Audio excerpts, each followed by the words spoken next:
दुनिया के सबसे लोकप्रिय नेता प्रधानमंत्री मोदी, भारत के लोगों के सबसे ज्यादा आशीर्वाद पाने वाले राजनेता नरेंद्र मोदी, जिन्होंने भारतीय राजनीति की दशा और दिशा दोनों को बदल दिया। लेकिन आज हम आपको बताएंगे प्रधानमंत्री नरेंद्र मोदी के सियासी सफर के बारे में, जिसके बारे में बहुत कम लोग जानते होंगे। आज हम आपको बताएंगे एक चाय बेचने वाला शख्स कैसे राजनीति का पर्याय बन गया, एक गरीब घर से निकला नरेंद्र कैसे भारत का प्रधानमंत्री नरेंद्र मोदी बन गया। आज हम आपको सियासी सफर की ओर ले जाएंगे, जहां आपको पता चलेगा कि प्रधानमंत्री मोदी का ये राजनीतिक सफर कितने संघर्षों से होकर गुजरा है और कितनी पीड़ाओं से होकर निकला है। 17 सितंबर 1950 को गुजरात के महेसाणा स्थित वडनगर में जन्म लेने वाले नरेंद्र मोदी का परिवार काफी गरीब था। प्रधानमंत्री मोदी के पिता वडनगर रेलवे स्टेशन पर चाय बेचने का काम किया करते थे और मोदी भी अपने पिता के साथ चाय बेचा करते थे। बचपन का संघर्ष प्रधानमंत्री मोदी का साथ नहीं छोड़ रहा था। इसी दौरान नरेंद्र की उम्र 17 साल हो चली थी। 17 साल की उम्र में नरेंद्र ने एक ऐसा निर्णय लिया जिसने सभी को हैरान कर दिया। नरेंद्र ने 17 साल की उम्र में अपना घर छोड़कर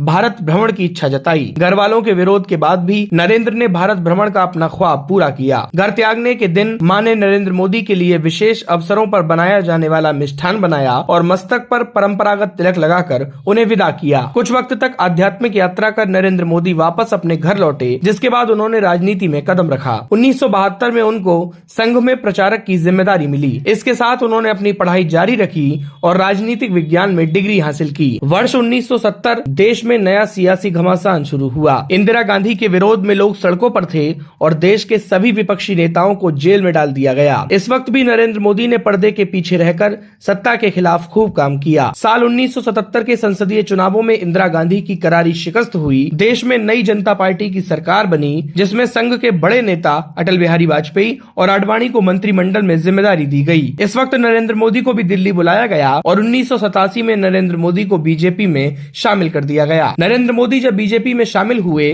उसके बाद भारतीय जनता पार्टी का स्वर्णकाल शुरू हो गया। नरेंद्र मोदी ने बीजेपी के लिए जहां जहां प्रचार किया, वहां वहां बीजेपी को प्रचंड बहुमत मिलता गया। 1988-89 के दौरान नरेंद्र मोदी को गुजरात भाजपा में महासचिव की जिम्मेदारी सौंपी गई। इसके बाद से मोदी का सियासी सफर तेजी से आगे बढ़ने लगा। साल 1990 में उन्होंने लाल कृष्ण आडवाणी की रथ यात्रा के दौरान अहम भूमिका निभाई। 1995 के दौरान ही नरेंद्र मोदी को 5 राज्यों में बीजेपी का प्रभारी बनाया गया और इसी वक्त गुजरात में भीषण भूकंप आया, जिसकी वजह से कई लोगों की मौत हो गई। 2001 में केशुभाई पटेल को अपने पद से इस्तीफा देना पड़ा और गुजरात के मुख्यमंत्री बने नरेंद्र दामोदर दास मोदी। चंद ही महीनों के बाद गुजरात में दंगे हुए और उन दंगों के बाद गुजरात का फिर से विधानसभा चुनाव हुआ। फिर 2002 में एक बार फिर नरेंद्र मोदी को प्रचंड बहुमत मिला और गुजरात में नरेंद्र मोदी की सरकार बनी। इसके बाद 2007 और 2012 में भी गुजरात में बीजेपी की सरकार बनी और गुजरात में नरेंद्र मोदी ने मुख्यमंत्री का पद संभाला। 2012 के बाद से ही नरेंद्र मोदी को बीजेपी प्रधानमंत्री प्रोजेक्ट के तौर पर सामने ला रही थी। कुछ ही वक्त के बाद भारतीय जनता पार्टी ने नरेंद्र मोदी को अपना प्रधानमंत्री उम्मीदवार बनाया